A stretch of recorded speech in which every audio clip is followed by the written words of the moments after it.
Deux jeunes femmes dînaient tranquillement lorsqu'un petit voyou les repéra. Sans prévenir, il s'approcha et exigea qu'elles boivent avec lui. Après leur refus catégorique, l'homme balafré attrapa brusquement l'une d'elles par le cou, lançant une série de propos vulgaires.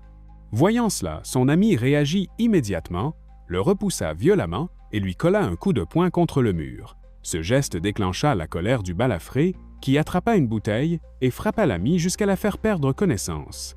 Alors qu'il s'apprêtait à aller encore plus loin, un livreur entra soudain dans le restaurant. « C'est moi le gars du mauvais quartier », annonça-t-il en livrant le gâteau commandé par la jeune femme. Il insista pour qu'elle signe rapidement, sinon il serait noté en retard. Il ignora complètement le balafré, ce qui mit ce dernier dans une rage folle. Il jeta le gâteau au sol. « T'es malade? Si elle ne signe pas, je vais avoir une mauvaise note, tu vas me rembourser ça. » Mais les voyous n'étaient pas là pour discuter.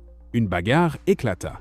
Contre toute attente, le livreur expédia le balafré d'un seul coup de pied sur 99 mètres. « Chef, sauve-moi, ce sont des racailles, je t'ai aidé, maintenant tu dois signer, je te mets 5 étoiles. » Motivé par ces paroles, le livreur se lança dans la bagarre. Mais les petits voyous étaient ridiculement faibles. En quelques coups, il les envoya voler à des centaines de mètres. Leur chef, terrifié, fit semblant d'être mort.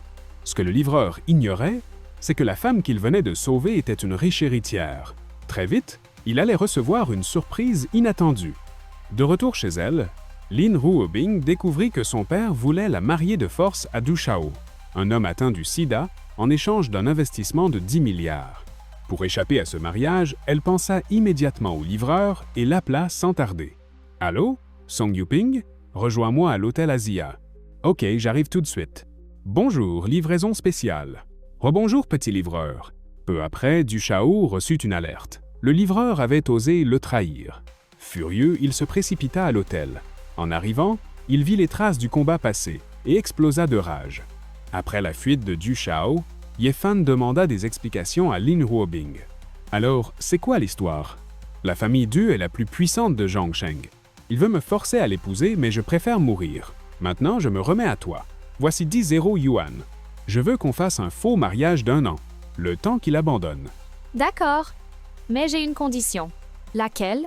Pendant toute la durée du contrat, aucun de nous ne doit interférer dans la vie de l'autre. Marché conclu. Et le colis?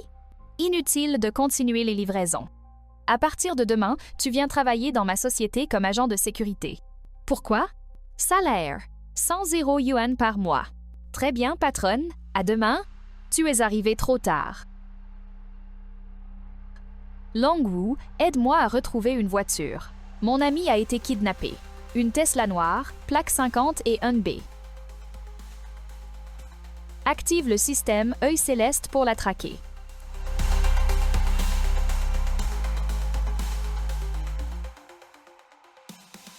Le gars se réveilla enfin. Tu te débrouilles bien en combat, c'est dommage. Tu crois pouvoir briser ses chaînes en métal? C'est lui. C'est lui qu'il faut envoyer chez le roi des enfers. Petit, t'es déjà mort et tu veux encore faire le malin? Respecte un peu, t'es trop fort. Je crois pas que tu sois invincible. Ramenez la femme.